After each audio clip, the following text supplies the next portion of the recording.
हमारा एक तरफा आदेश हुआ, एक तरफा आदेश नहीं। संभल में मस्जिद पर बड़ा बुलडोजर एक्शन हुआ है। यहाँ कब्रिस्तान की सरकारी जमीन पर बनी मस्जिद मुस्तफा कादरी पर जोरदार बुलडोजर एक्शन हुआ है।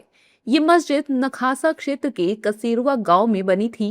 पहले मस्जिद के आगे के हिस्से और पिलर को गिराया गया। इसके बाद 55 फीट ऊंची मीनार को हाइड्रा मशीन से ढाया गया। बुलडोजर एक्शन के बीच एसपी और डीएम भी मौके पर पहुंचे। मस्जिद की पहली मंजिल से आई लव मोहम्मद लिखे पोस्टर और हरे रंग का झंडा मिला। एसपी ने कहा कि ऐसे पोस्टर छपवाने वालों पर कार्रवाई की जाएगी। सुनिए।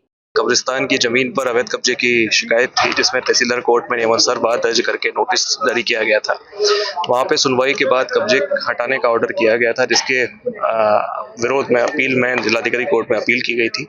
उस कोर्ट में भी दोनों पक्षों को पर्याप्त नोटिस देकर के साक्ष्य प्रस्तुत करने का अवसर दिया गया और उसके बाद सुनवाई की गई। सुनवाई में पाया गया कि कब्जे का कोई प्रमाण नहीं है और कब्जा सार्वजनिक जमीन पर बना हुआ है, अवैध है, अतः इसके ध्वस्तीकरण की कार्रवाई की जानी है। उसी क्रम में डिमोलिशन की कार्रवाई आज हम लोग कर रहे हैं और आगे भी इस तरीके से जो कब्जे हैं, अवैध कब्जे हैं सार्वजनिक जमीन पे बहुत बार जाते रहेंगे। शासन की कार्रवाई प्रशासन के द्वारा करवाई जा रही है। एक अवैध मस्जिद जो कि कब्रिस्तान की जमीन पे बनी थी, उसका डिमोलिशन करवाई जा रहा है और जांच के दौरान उसमें आई लव मोहम्मद और इस प्रकार के तमाम झंडे पोस्टर्स भी मिले हैं। किन लोगों के द्वारा इनको रखा गया है, प्रिंट करवाया गया है, इस सबकी जानकारी है वो प्राप्त की जाएगी और आगे विधिक कार्रवाई सुनिश्चित। इस्लामिक झंडे हैं, अब इसके क्या मायने हैं कि अगर किसी देश के हैं या फिर किसी धर्म से संबंधित है, क्या है, सबके बारे में जांच की जाएगी। 4 थानों की फोर्स है, सीओ साहब मौजूद हैं और उनकी लीडरशिप में सारा ऑपरेशन है करवाया जा रहा है। 28 वर्ग मीटर इसका रकबा है। इसके 12 वर्ग मीटर रकबे पर मस्जिद बनाकर अवैध कब्जा किया हुआ था, जिसको तहसीलदार न्यायालय से धारा 67 की कार्रवाई करके इसके बेदखली के आदेश पारित किए गए हैं और उसी के क्रम में आज बेदखली का क्रियान्वयन किया जा रहा है। इसमें कुल 1,12,800 रुपए का जुर्माना भी अधिरोपित किया गया है। इसमें फाइल में आए हुए थे, इसमें जो मस्जिद के मुतवल्ली हैं वो फाइल में उन्होंने अपीयर हुए, लेकिन उन्होंने कोई आपत्ति नहीं की, तो चूंकि वो अपीयर हुए थे फाइल में और तो ये जुर्माना भी उन्हीं के अगेंस्ट अधिरोपित किया गया है।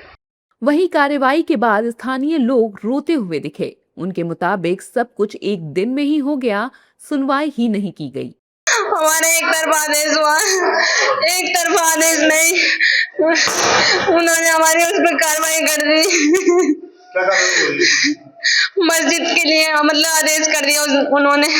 हमें एक बिल्कुल भी नहीं सुना गया, कोर्ट में नहीं सुना गया।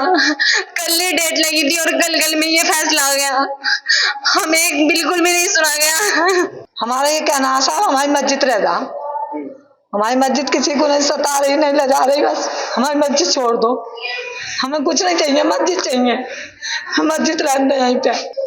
कभी हमें नहीं पता, हमारी तो शादी को भी 30 साल हो गए, हमने तो कभी कमरगुस्तान नहीं देखे। यहाँ पे बुढ़ापे में आगे देख लो, हमने कभी कमरगुस्तान नहीं देखे। कमरगुस्तान उधर है, नए वाले भी पुराने वाले भी उधर है, यहाँ पे कमरगुस्तान कभी नहीं थे।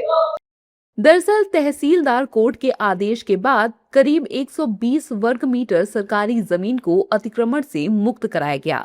मस्जिद ढहाने के लिए नगर पंचायत सिरसी से 4 बुलडोजर, डंपर ट्रैक्टर के अलावा 20 सफाई कर्मी लगाए गए थे।